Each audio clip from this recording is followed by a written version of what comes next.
Мен қарапайым отбасында тәрбиелендім. Үйдің үлкені, менен кейін 2 сіңілім, 2 інім болды. Ата-анам да қарабайыр тіршілік кешті. Әкем құрылыс саласында жұмыс істесе, анам дүкенде сатушы болып қызмет етті. Ата-анамыз таңнан кешке дейін жұмыста болғандықтан, үйдегі тіршілік өзімізге қарайтын. Бірді-екілі малымызды суғарып, жем шөбін салу, үй жинау мен су тасу, тамақ жасауды өзара бөлісіп алатынбыз. Сабағымызды өзіміз оқып, бір-бірімізге қарасып өстік. 2 ініміз кішкентай болды. Сіңілдеріміз арамыз 2 жастан еді. Сабақта екпінді болдым. Сыныптың активистер қатарында болдым. Түрлі іс-шаралардан қалмауға тырысатынмын. 8-ші сыныпқа келгенде алғаш рет жігіттен хат алдым.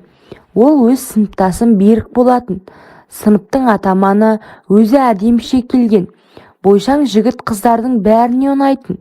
Маған хат жазып, сезім білдіргенде басқалар түгілі өзім де таңғалдым. 1-2 айдай сынап көргім келді. Сезімін шын жақсы көре ма деп. Шынымен ізімнен қалмай жақсы көрді. Бірақ 9-ші сыныпқа барғанда шынайы қыз жігіт болайық, оған дейін достасып жүреміз деп айттым. Ол да келісті. Жақсы дос болдық. Үнемі дискотека, вечерлерден соң шығарып салатын. Сөйтіп жүріп 9-ші сыныпқа аяқ бастық. Біз дос боп жүріп, бір-бірімізге бауыр басып, достығымыз шынайы махаббатқа айналды. Құшақтап, тек әрі аспайтын Берік. Бір күні дискотекадан қайтып келе жатып, бір ықпана жерге тоқтадық. Әңгіме айтып тұрған маған жақындап келді де жапса кетті. Осы нәрсені күттім ғой жаным деді.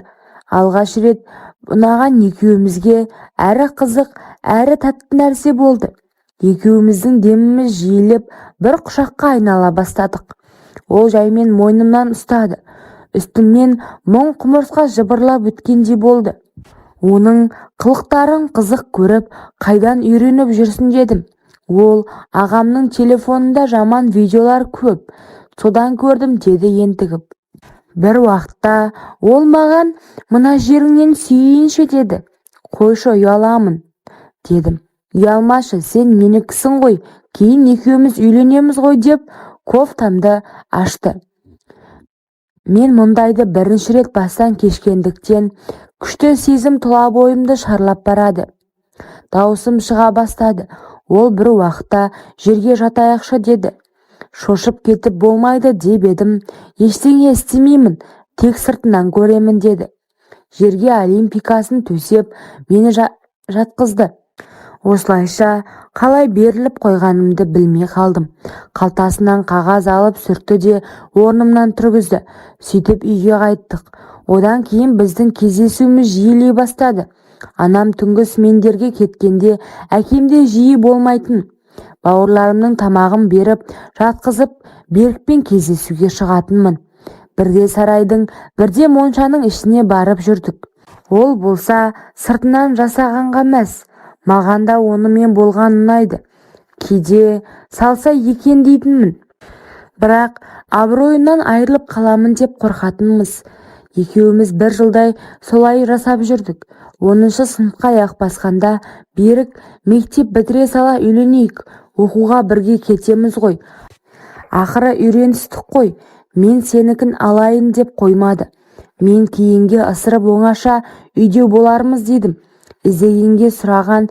Бір күні анам мен әкем нағашыларымның ауылына тойға кететін болды. 2 інімді де алып кететін. Мен іштей қуандым.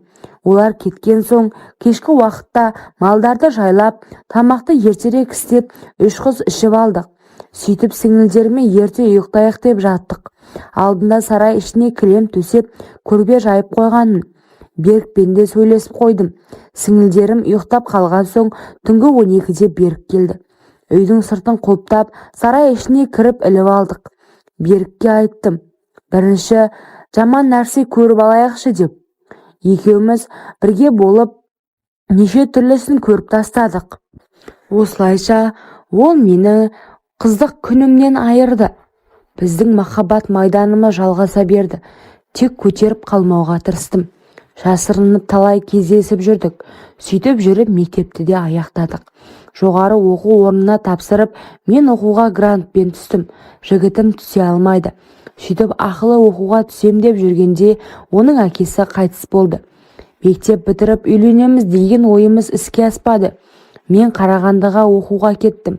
Ол ауылда қалды. Әкесінің жылынан соң үйленбекші болдық. Бірақ тағдыр бізді бір болуға жазбады. Өзімді Беріктің әйеліндей сезінетінмін. Талай әдемі ыстық түндерді өткіздік. Бір жылдан соң заңды келіншегі болатынымды ойлап армандадым. Және үйленерімізге сенімді болдым. Бірақ тағдыр бізге басқа тосынсый ұсынды. Бір күні группалас қыздың ауылына туған күнге бардық. Туған күнге группаласының сыныптастары да келді. Олармен танысып, сөйлесіп, қызықты кеш өтіп жатты. Туған күнді көлдің жағасына барып жалғастырайық деп біреу ұсыныс айтты. Содан бәріміз көлдің жағасына бардық. Ойнадық, биледік.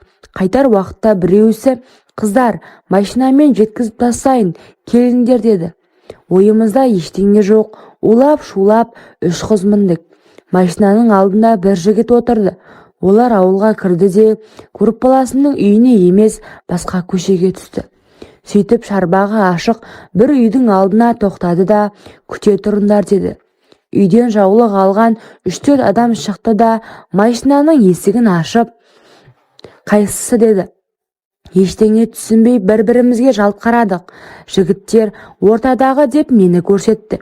Мен аузымды ашам дегенше орамалды басыма жауып жіберді де есіктен сүйрелей шығарып алды. Мен қарсыласы байқайлап, жылап үйге кірер емеспін. Сөз байласқан жігітім бар, жіберіңдер дедім. Олар тыңдамай, бәріміз де осылай келгенбіз деп үйге сүйреп кіргізді. 2 сағат қарсыласқан менің күш қуатым қалмады. Жылап әлсіреп қалдым. Қуыншылар келсе солармен еріп кетем.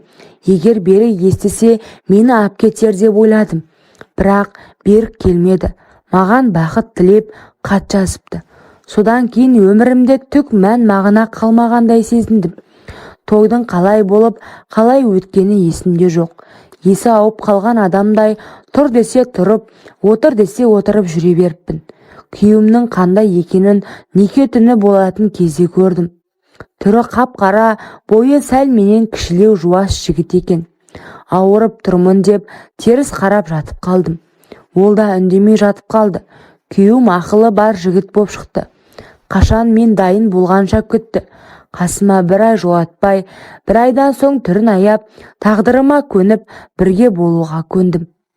Қызығымның жоқ екенін білдіртпеу үшін өтірік ауырсынып жылап, оған білдіртпей табанымды тіліп жібердім. Көрпедегі қанды көріп ол мәз.